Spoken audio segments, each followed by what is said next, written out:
All right, so I think it's safe to assume that you guys are somewhat familiar with the original material, whether it's the movie or the series. Yes. So if you could imagine your characters from your favorite scene, whether it's the movie or the series, what scene would you be most interested in seeing how your character would, you know, interact? The Mighty Morphin Power Rangers movie, the first time the teens discover the putties, Rita's putties. They're like, what is this? And it's like this like weird goo, and then like they form into like these really creepy things, and it's like they're like, I don't know, the first time you get to really see them in action. That part always like took me, like blew me away. I was like, oh my god, they're fighting, and like they were doing a bunch of flips and stuff, and like when we were filming our Power Rangers movie, the action scenes were always my favorite part. So it would be cool to see this Trini and how she would handle, because she's very like sarcastic and attitudey and like cutthroat. So I don't think she'd do so much running away and like sneaking. She'd be just more like, come on, come at me, bro. Mine would have to be the 1993 rendition of the movie, right? Mostly because I want to be in the part where Ivan Ooze first came out, right, of the egg.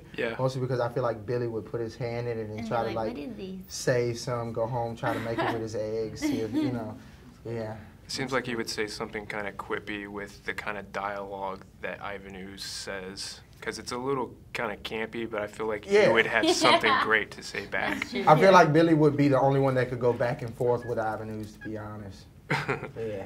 Oh, that's cool. That's a really imaginative question, because the characters from this movie, they're reimagined, right? They're quite different from the original series. I think for Zach, it's not from the movie, previous series, or this movie. It's from a comic book that just got re-released, right? And there's one issue where the Black Ranger actually gets enticed by Rita to possibly become the Green Ranger, and I think that Zach in this film has that kind of wild side to him. Potentially be good and bad. Potentially be good and bad. So I thought, that's cool. And Green Ranger was always my favorite when I was watching the TV series. So well, there's your sequel idea. You can try to. Don't.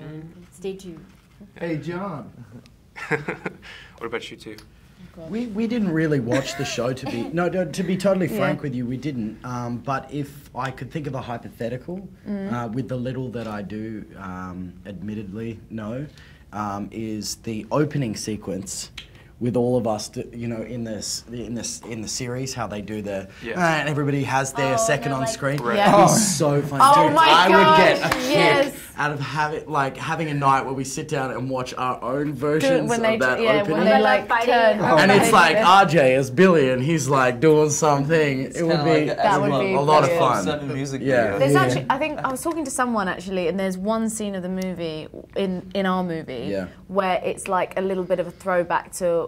I think it's like the opening sequence, and I think it's to do with Zord. I don't want to like say anything too much, but it's kind of like, and they said they were watching it, and they said literally they just went back to their childhood and was like, oh my gosh. Yeah. Oh, that's cool. I think it was you. Well, I need to go back and do it so it can be part of like the blooper reel for the DVD extras or something. Yeah. I'm sure there'll be plenty of that. There's a lot of bloopers, for sure. Yikes. Lots of BCAs. We're all giggling like little kids. We need some of those. What's cool about the Power Rangers is that each of the characters have their own unique individual abilities.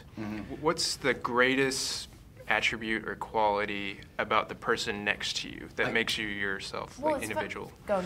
Well, no, I was just going to say in this particular adaptation, because this question is actually a really good question. I think it's pertinent and important. So in this particular adaptation, each of us doesn't have any significant ability that applies to only one person. Each to their own.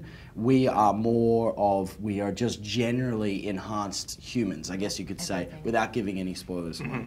But the focus is more on each of our personalities, right? As people, different social groups in the school. So what I think the best way to answer that question would be, what does my you know, what does Naomi as Kimberly's attribute, you know, affect Jason as Jason, as opposed to a physical strength superhero attribute to the next. So to add to that, I think like there's no specific weapons that anybody gets, or like specific fighting styles. One does jiu-jitsu, another one does kung fu, or like you think of the Zords. Of course, the Zords are probably like the one thing where like it separates us as individuals, but like you were to add what you were saying, the power comes from within, from who we really are.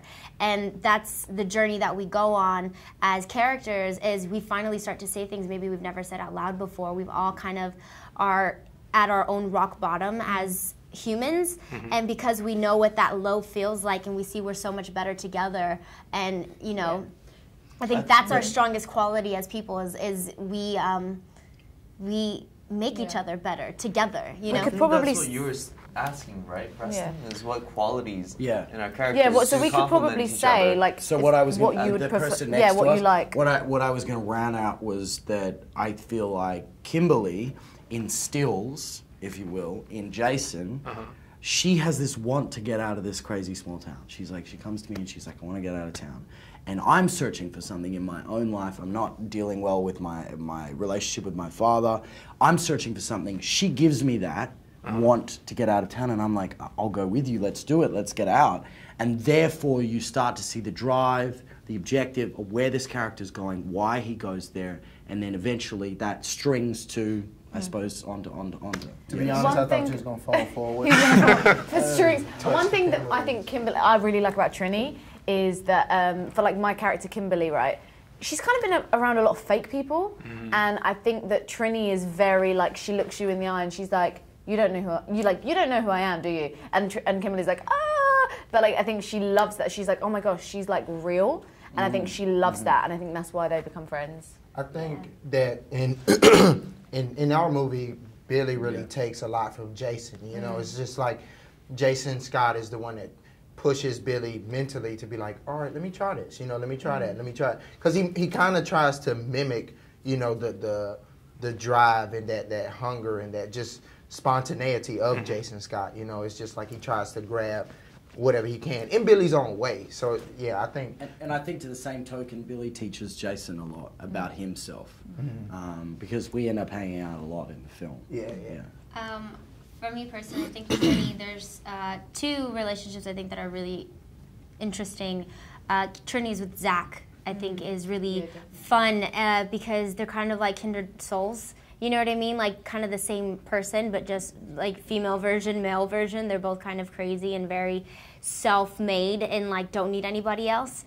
But the thing about Trini is there is this vulnerability that she doesn't like to show, and I think it's because she doesn't really know who she is just yet, and that's something that maybe she doesn't say out loud ever to Kimberly, but she looks at someone like Kimberly and is like, wow, she knows exactly who she is, and she's confident, and like, how can I do that? How can I be like that? I've never been able to be like that. Like that female, like girl to girl, like, I don't know. I look at a lot of in real life, like I look at you, you know, Naomi and I have become really close friends, and like she inspires me in real life. And I feel like in the movie as well, Trini kind of looks up to Kimberly in that sense. It's interesting that that Becky said that, because for Zach too, that he feels his kindred spirit with Trini, because he's always been on the outside by himself, very independent, and he sees that he's possibly found someone that feels the same way, and then, you know, he discovers, you know, whatever happens in the movie.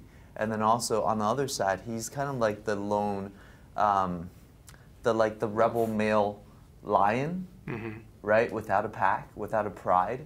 And then in that, he sees kind of Jason as a character who has a pride, right? So he's on the outside, kind of competing with Jason in a competitive sense in the beginning, and then later they find this respect for each other. Yeah, mutual respect, definitely. Awesome. That's a really great question, because thank you. It's I think these characters and the relationships towards each other with every single other friend that they meet is the most important thing for myself, and possibly for all my friends here, that we took to analyze when we first got the script. Let's go!